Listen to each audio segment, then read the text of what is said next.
Imagine waking up one morning in Lagos, Nairobi, or Johannesburg, and realizing that to trade with another African country, you no longer need the US dollar, the euro, or even the British pound. Instead, you can use your local currency, and the system instantly converts it to the currency of your trade partner. No middleman, no excessive fees, no reliance on foreign banks. That is the vision of the Pan African Payment and Settlement System, often called PAPSS. But the real question is Africa finally breaking free from the dollar? Or is this just another dream that might never take off? For the next 1 hour, let's dive deep into the rise of Africa's bold new attempt to rewrite global trade rules.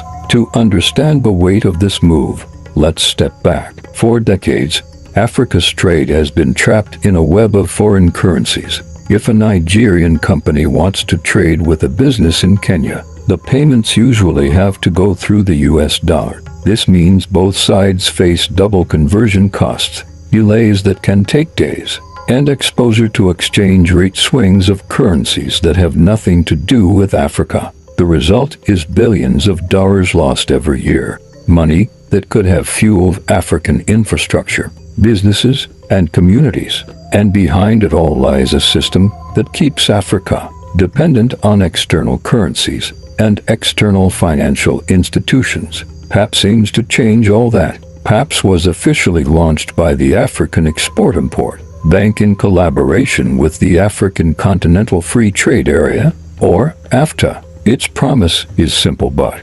revolutionary. Settle inter-African trade in local currencies instantly. If you are in Ghana paying for goods from Tanzania, you pay in cedis. The seller receives shillings, and the system handles the conversion in real time. The speed of the transaction is almost immediate compared to the old way of waiting days for cross-border settlements.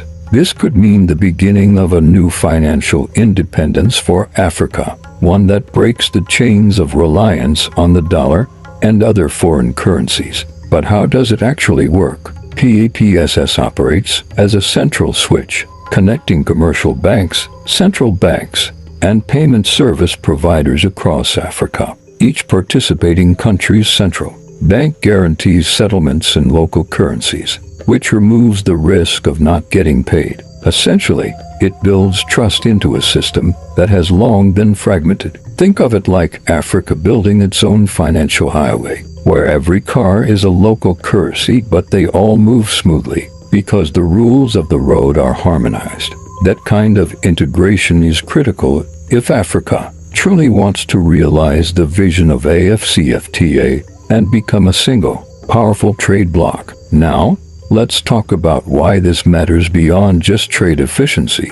Breaking free from dollar dominance is not just an economic move, it's a geopolitical one. For decades, global power has been exercised through currency.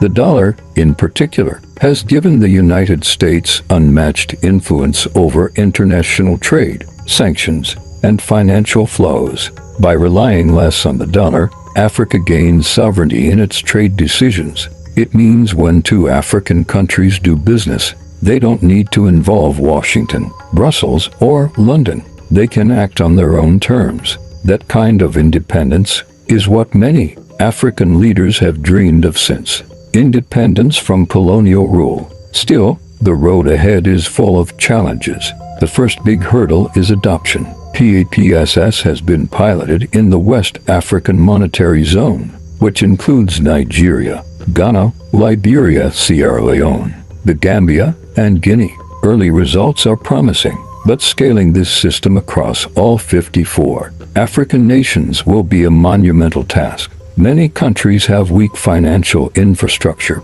outdated banking systems, and limited trust in new technology. Convincing them to fully integrate into PAPSS will require political will, technical upgrades, and strong communication about its benefits. Another challenge is the volatility of African currencies themselves. Let's be honest, many African currencies are unstable, subject to inflation and unpredictable fluctuations. While PAPSS eliminates dependency on foreign currencies, It doesn't magically make African currencies stronger. In fact, if not properly managed, it could expose weaker economies to new risks, where businesses are reluctant to accept payments in a currency that loses value quickly. That is why some experts argue that PAPSS must be backed by stronger monetary cooperation, and perhaps even lead toward a future African common currency. And then there is the issue of trust and regulation. For a system like PAPSS to succeed, every participating central bank must trust that others will honor their commitments. One weak link could undermine the entire system. Imagine if a country faces a sudden economic crisis and its central bank fails to back its part of the settlement. That could erode confidence in the system. To prevent this, a Frexim bank has stepped in as a guarantor, providing liquidity support to keep transactions flowing even if individual countries face trouble. This kind of safety net will be critical as PAPSS expands. But here's where the vision becomes exciting. If PAPSS succeeds, it doesn't just help Africa trade within itself. It positions Africa as a more unified actor in global trade. Today, Africa contributes only about 3% of global trade, despite being home to over 1 billion people and vast natural resources. One major reason for this underperformance is the lack of intra-African trade, which stands at less than 20% compared to nearly 70% in Europe. PAPSS could unlock massive opportunities by making it easier and cheaper for Africans to trade with each other, boosting industries, creating jobs, and fostering innovation. Let's paint a picture. A small textile producer in Rwanda could sell fabrics directly to a boutique in Cote d'Ivoire without going through a foreign bank. A Nigerian tech startup could offer digital services to South African clients and get paid instantly in Naira. Farmers in Malawi could export to supermarkets in Kenya and receive payment in their own currency without waiting weeks for settlement. These are real opportunities that PAPSS can make possible, changing the game for millions of African entrepreneurs and workers. Of course, the elephant in the room is whether powerful global players will allow Africa to move in this direction. The dollar system is not just a financial framework. It is a source of leverage for Western powers. If Africa reduces its dependency on the dollar, it weakens that leverage. That is why some analysts predict pushback, whether in the form of economic pressure, policy roadblocks, or even covert influence campaigns aimed at discouraging adoption. Africa will need to stand firm and present a united front to make this work. Another intriguing possibility is how PAPSS could integrate with emerging technologies like blockchain and digital currencies. Already, many African countries are experimenting with central bank digital currencies. Imagine if PAPSS were combined with a Pan African digital currency, backed by a basket of African commodities or currencies. That could be the ultimate step toward financial independence, giving Africa a homegrown alternative to the dollar that is both stable and scalable. While this might sound futuristic, it's a path that some African policymakers are already exploring. Now, let's not forget the human side of this story. At its heart, PAPSS is not just about banks and governments. It is about ordinary Africans who want to trade, work, and build without unnecessary barriers. It is about small businesses that lose money every day to high transaction fees.